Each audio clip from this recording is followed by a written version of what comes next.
Bismillahirrahmanirrahim. Assalamualaikum warahmatullahi wabarakatuh.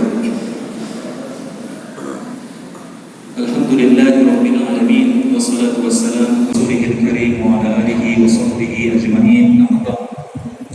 Kaum muslimin sidang salat jamaah maghrib yang Allah muliakan dan kaum muslimat yang Allah muliakan, telah datang menziarahi dan berkunjung kepada kita seorang pejuang dari bumi Palestina yang terjajah, seorang pejuang yang mewakili tugas dari umat Islam seluruh dunia hari ini, yaitu mempertahankan Al-Aqsa. Karena Al-Aqsa adalah milik seluruh umat Islam, bukan milik bangsa Palestina saja. Insyaallah dalam kesempatan ini beliau akan menceritakan apa yang sedang menimpa, apa yang sedang terjadi terhadap masjid suci umat Islam Al-Aqsa, dan kira-kira peran apa, kontribusi apa yang bisa kita lakukan untuk membelanya. Assalamualaikum warahmatullahi wabarakatuh. Bismillahirrahmanirrahim. Wassalatu wassalamu ala Rasulillah. Man yahdihillahu fala mudilla lahu wa man yudlil falan tajid lahu waliyyan murshida. Amma ba'd. Ikhwani wa ahbabi fillah. Allah Subhanahu wa ta'ala حينما فرض الصلاة فوق سبع سماوات على المسلمين أمرهم بالاتجاه إلى المسجد الأقصى، ثم بعد ذلك أمرهم بالاتجاه إلى الكعبة. الله سبحانه وتعالى استطاع أن يأمر المسلمين منذ البداية أن يصلوا باتجاه الكعبة، ولكن الله سبحانه وتعالى يريد أن يعطيكم إشارة بقدسية وبركة وأهمية المسجد الأقصى. وأيضا يقول الحبيب محمد صلى الله عليه وسلم: لا يشد الرحال إلا لثلاث: المسجد الحرام والمسجد النبوي والمسجد الأقصى، أو كما قال رسول الله صلى الله عليه وسلم. Kaum muslimin yang Allah muliakan, setelah beliau memuji Allah, bersalawat kepada baginda Nabi SAW, beliau ingin mengingatkan kembali kita terhadap kedudukan dan keagungan Al-Aqsa dalam akidah dan syariat kita.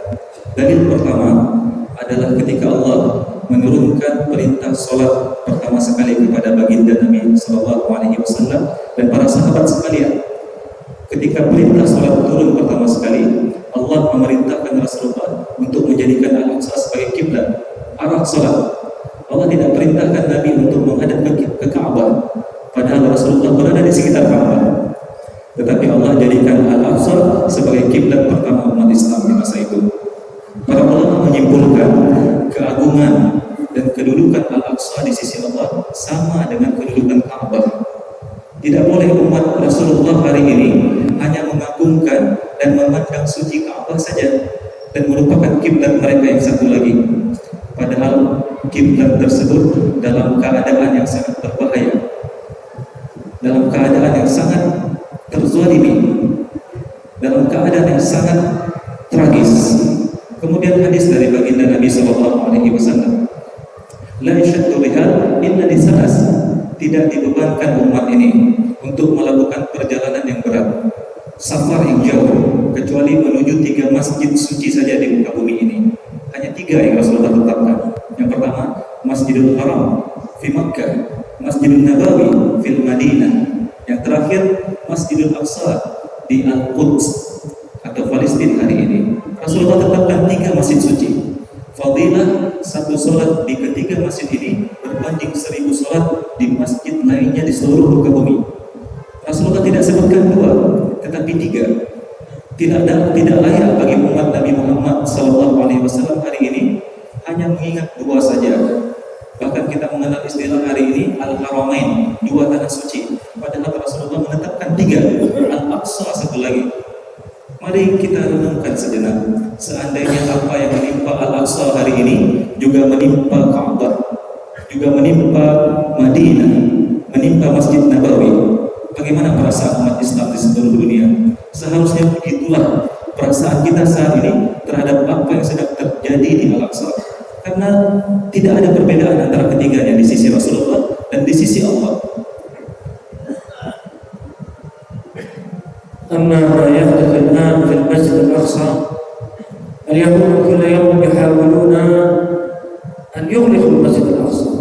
يمنعوا حفظ القرآن وأن يمنعوا مجالس العلم يضايقونهم كل يوم. اليوم منعوا المصلية أن تصلي في المسجد الأقصى، اعتقلوها وهي تصلي، أخذوها وهي تصلي ولم تكن صلاتها. ينشرون المخدرات على شباب المسلمين والشابات المسلمات. لماذا؟ لأنهم يريدون شبابنا أن يكونوا غير واعيين مخدرين لا يعرفون ما يحصل حولهم. وزارة التربية والتعليم قبل أسبوعين قد أغلقوها. لماذا؟ لأنهم لا يريدون لأولاد المسلمين أن يتعلموا في المدارس. حتى بيوت المسلمين في القدس قديمة جدا، ممنوع أن يقرب منها، ممنوع أن يصلح أي شيء، ممنوع أن يبني. ماذا يحدث؟ أن ينتظر السقف أن ينهار على رأسه أو يهرب من مدينة القدس. هكذا يريدون أن يفرغوا مدينة القدس من المسلمين ويضعوا مكانه يهوديا، وأيضا يحفظون الأنفاق ليل نهار. لماذا يريدون أن يهدموا المسلمين؟ Kaum muslimin yang Allah muliakan, telah lama berlangsung, puluhan tahun sudah, terowongan-terowongan yang dalam digali di bawah pondasi Al-Aqsa.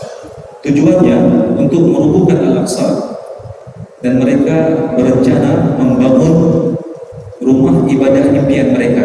Mereka namakan Haikal Sulaiman atau kuil Nabi Sulaiman. Tidak cukup itu saja, tentara Yahudi dan para penduduk Zionis senantiasa menyerang Masjidil Aqsa, merusak fasilitasnya. Baru-baru ini kata Syekh, Wizarah Tarbiyah, lembaga pendidikan Islam atau lembaga pendidikan Quran di dalam Al-Aqsa telah ditutup total oleh Zionis. Anak-anak Palestina dilarang untuk menghafal Al-Quran, tidak boleh belajar Islam, dijauhkan dari dinullah. Belum cukup, secara terang-terangan pemerintahan Zionis membagikan dengan gratis narkoba ke anak-anak dan pemuda Palestina hari ini, Pak. Mereka ingin menjadikan para pemuda Palestina sebagai kriminal pecandu narkoba. Dengan itu harapan mereka pemuda Palestina akan jauh dari Islam, tidak akan ada ghirah untuk membela Al-Aqsa, untuk berjuang dan berjihad. Bangunannya dirobohkan, anak-anaknya dijauhkan dari pendidikan Al-Quran, dari pendidikan Islam, dan pemudanya dijatuhkan dalam fitnah narkoba yang sangat dahsyat. Itulah yang sedang terjadi di Al-Aqsa hari ini. Sedangkan mereka adalah benteng terakhir umat Islam. Mereka adalah yang mewakili umat Islam di seluruh muka bumi untuk membela Al-Aqsa. Tujuan akhirnya, jika tidak ada lagi yang membela Al-Aqsa, maka na'udzubillah, Masjidil Aqsa yang Allah jadikan kiblat pertama kita, Masjidil Aqsa yang Rasulullah jamin kesuciannya, akan diambil dan dimiliki oleh Yahudi. Na'udzubillah. أما ما يحدث الآن في غزة أطلق عليها الأمر من البر والبحر والجو، لا يستطيعون أن يخرجوا أو يدخل إليهم أحد إلا بصعوبة بالغة. لا نستطيع أن نشتري الأكل والغذاء والأدوية والحليب للأطفال إلا عن طريق اليهود. فلا نعلم ماذا يفعلون في هذا الأكل، ولكن نعلم أن أكثر نسب الإصابة بالسرطان هي في غزة، معدلات عالية جدا. وهناك أمراض لا يعرفها العلماء ولا يعرفها الأطباء لحد الآن. يضربون الأراضي الزراعية بالصواريخ والمواد السامة والغازات حتى يدمر الأرض الزراعية. وحينما نزرع أرضنا زيتوننا وتيننا ومحاصيلنا تكون مسممة، هكذا يريدون. ولكن مع ذلك أطفال غزة ما زالوا يحفظون القرآن بشكل كبير، وشباب غزة أغلبهم يحمل الماجستير والدكتوراه وهم يعيشون في عزة وإباء وكرم. Adapun bumi Gaza hari ini, kaum muslimin dan muslimat yang Allah muliakan, berada dalam keadaan terdesak. Gaza, kata Syekh Ibrahim, hanya sebuah wilayah yang ujung ke ujungnya cukup hanya 45 menit dengan mobil, tetapi dihuni oleh 2 juta jiwa kaum muslimin, berdesak-desakan, berhimpitan, dikepung dari darat, dari laut, dari udara. Tidak ada jalan keluar bagi masyarakat Gaza. Beliau berasal dari Gaza. Rumah ayahnya setengah telah hancur, diroket oleh pesawat tempur Israel. Rumah pamannya berserta 8 orang anggota keluarga telah syahid di jalan Allah. Begitu juga tetangga-tetangga dan pemandangan sehari-hari yang beliau lihat di Gaza. Di Gaza, setiap keluarga ketika mereka tidur, mereka saling berpamitan, Pak. Karena serangkaian besar serangan Israel dilakukan di malam hari ketika masyarakat sipil, ibu, anak sedang tertidur pulas. Tidak ada yang bisa menjamin di Gaza bangun tidur di pagi hari akan melihat wajah orang-orang kita sayangi. Mereka berpamitan di malam hari, memohon maaf jika ada kesalahan karena mereka tidak yakin besok masih hidup. Itu keadaan sehari-hari di Gaza. Di Gaza hari ini tidak ada jalan keluar dan tidak ada solusi bagi masyarakat Gaza untuk memenuhi kebutuhan hidup mereka kecuali dengan membeli makanan, obat-obatan, bahkan susu anak-anak mereka dari suplai yang dimasukkan dari Israel. Wilayah Gaza yang satunya berbatasan dengan Mesir. Sedangkan pemerintahan Mesir hari ini melarang mutlak secara total, ditutup seluruh perbatasan, tidak boleh ada apapun yang masuk ke dalam Gaza, makanan, obat-obatan, susu, dan berbagai kebutuhan pokok. Masyarakat Islam di Gaza terpaksa membeli makanan dan kebutuhan hidupnya dari Israel. Dan apa yang terjadi setelah itu? Hari ini beliau ceritakan tingkat penderita kanker di Gaza tertinggi jumlahnya dari kota-kota dan wilayah di seluruh Timur Tengah. 1 orang meninggal setiap harinya karena kanker di Gaza dan berbagai macam penyakit yang disebabkan oleh kelainan mutasi gen. Udara di Gaza dicemari oleh Israel, airnya diracuni, dikirimkan limbah dari Israel. Masyarakat Gaza diracun dan ingin dibunuh perlahan, karena Gaza lah satu-satunya wilayah Palestina yang hari ini belum bisa dicaplok secara total oleh Israel. Walaupun dalam keadaan terdesak, terjepit, terjajah, masyarakat Gaza masih bersabar dan istiqamah di atas jihad. Beliau bercerita, jumlah anak-anak yang menghafal Al-Quran di Gaza tertinggi jumlahnya, mengalahkan Arab Saudi, mengalahkan negara-negara lainnya di Timur Tengah. Walaupun mereka terjajah, mereka menghafal Al-Quran di reruntuhan masjid. Di sekolah yang telah hancur, mereka gunakan tempat menghafal Al-Quran hari ini. Dan pemuda-pemuda Gaza minimal sekali gelar pendidikannya magister, S2, dan rata-rata doktor. Salah satu yang hadir di tengah-tengah kita adalah contoh nyata. Beliau saat ini sedang menulis disertasi doktoral S3-nya di Malaysia dalam bidang linguistik, terjematul Quran dan terjemah Al-Quran dalam perbandingan bahasa Arab dan bahasa Inggris. Karena pemuda-pemuda Gaza dan Palestina hari ini mereka sadar melawan Zionis Israel tidak cukup dengan jihad fisik, mereka membutuhkan bekal ilmu. Begitulah contoh kekuatan iman masyarakat Gaza. Terdesak, dijajah, mereka tidak mau kalah. Ini seharusnya menjadi motivasi bagi kita yang hidup di negara aman, yang hidup di negara tidak ada suara ancaman dan teror. Seharusnya kita bisa beribadah lebih dahsyat, bisa menghafal Al-Quran, menjadikan anak-anak kita menghafal Al-Quran. كثير منكم يتساءل ويقول ما هو دورنا كمسلمين لنصرة المسجد الأقصى؟ كيف ننصر المسجد الأقصى؟ تنصروه بتربية أولادكم التربية الحسنة. فالأولاد فتنة، ممكن أن يكون نقمة أو نعمة. نقمة حينما تترك أولادك بدون عناية ورعاية، فيكون قدوتك المغنيين والمغنيات والراقصين والراقصات والممثلين والممثلات في المسلسلات الكورية والأجنبية والصينية. هذا الولد أو هؤلاء الأولاد سوف يوم القيامة سوف يأخذونك بيدك إلى جهنم والعياذ بالله. ولكن نعمة كيف؟ نعمة حينما ترعى أولادك، تأخذ بأيديهم إلى المساجد لصلاة الجماعة وصلاة الفجر، حينما تحفظهم القرآن، حينما تعلمهم أن قدواتهم قدس محمد الفاتح وصلاح الدين الأيوبي وسليمان القاروني وعمر وخالد ومحمد صلى الله عليه وسلم. هكذا يكونون أولادك لك نعمة. يوم القيامة يأخذون بيدك إلى الجنة ويضعون على رأسك تاج الوقار والذين يحفظون القرآن.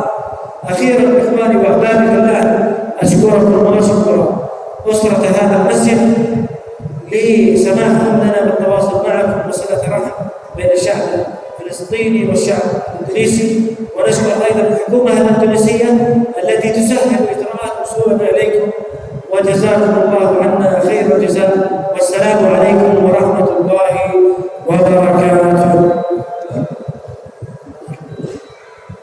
Terakhir sebagai penutup, beliau memberikan sebuah penutup yang sangat luar biasa.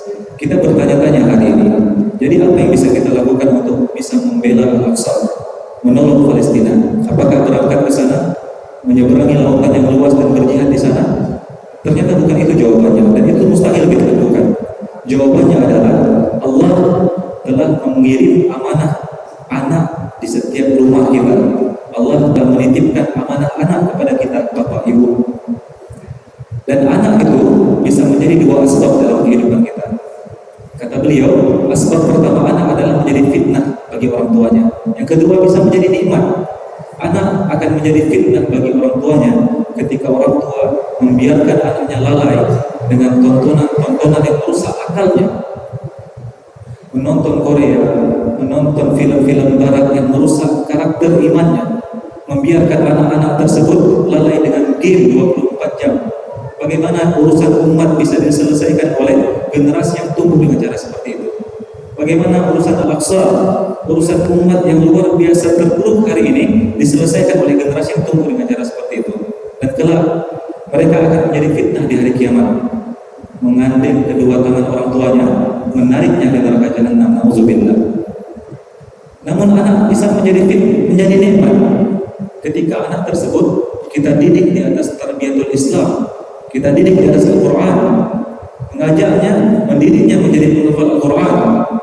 Kita berikan keteladanan Rasulullah, Abu Bakar, Umar, Muhammad Al-Fatih, dan para pahlawan-pahlawan Islam dalam karakter dirinya, dibentuk di atas kepahlawanan, dibentuk di atas izzah, menjadi seorang mujahid. Urusan umat akan bisa diselesaikan oleh generasi yang dididik dengan cara seperti itu. Dan insya Allah di hari kiamat kelak, anak itu akan menjadi nikmat bagi orang tua karena akan menggandeng tangan kedua orang tuanya, mengajak ke surga Allah. Yang terakhir beliau sampaikan rasa terima kasih atas kesempatan untuk bersilaturahim, menyambung tali persaudaraan antara kaum muslimin Palestina dan kaum muslimin di bumi Serami Mekah Aceh. Khususnya hubungan persaudaraan antara kaum muslimin Palestina dan Indonesia sudah terjalin sangat lama sekali. Beliau menyampaikan ketika Indonesia memproklamasikan kemerdekaan, yang mengakui dan mendukung pertama sekali adalah Palestina, baru Mesir. Palestina yang mengakui dan mendukung kemerdekaan Indonesia. Jadi persaudaraan yang erat ini mudah-mudahan terus Allah jalin, Allah ikat dalam keberkahan sampai hari kiamat kelak. Dan yang terakhir Pak, ini adalah kesempatan yang langka bagi kita. Bersama kita seorang mujahid, seorang pejuang dari bumi para anbiya, dari bumi Isra Mi'rajnya Rasulullah. Mungkin apa yang kita titipkan hari ini tidak seberapa, tetapi dari apa yang kita infakkan malam ini insya Allah akan jadi bekal mereka untuk makan, untuk minum di sana, untuk anak-anak menghafal Al-Quran, untuk bahkan membeli amunisi mereka berjihad di jalan Allah. Dengan itu Allah akan menyaksikan kita bagian dari kaum muslimin yang tidak melupakan Al-Aqsa, mendukung perjuangan mereka dan tidak melupakan mereka. Jadi kesempatan ini mudah-mudahan bisa kita manfaatkan dengan baik. Mungkin ada jemaah yang tidak mengetahui tentang kegiatan ini dan tidak membawa persiapan yang cukup. Kami insya Allah Syekh Ibrahim As-Sumairi akan berakhir safari dakwahnya sampai hari Minggu di kota Banda Aceh dan Aceh Besar, dan akan kembali ke tempat asalnya. Mungkin Bapak Ibu bisa menitipkan infak terbaik Anda melalui BKM Masjid. Nanti BKM Masjid insya Allah akan menghubungi panitia roadshow atau safari dakwah untuk membantu Palestina ini. Demikian yang dapat kami sampaikan. Insya Allah semoga Allah berkahi dan berikan manfaat kepada kita semua. Wassalamualaikum warahmatullahi wabarakatuh. Untuk sesi terakhir, beliau berharap bisa bersalaman dengan para jemaah sekalian. Terima kasih Pak.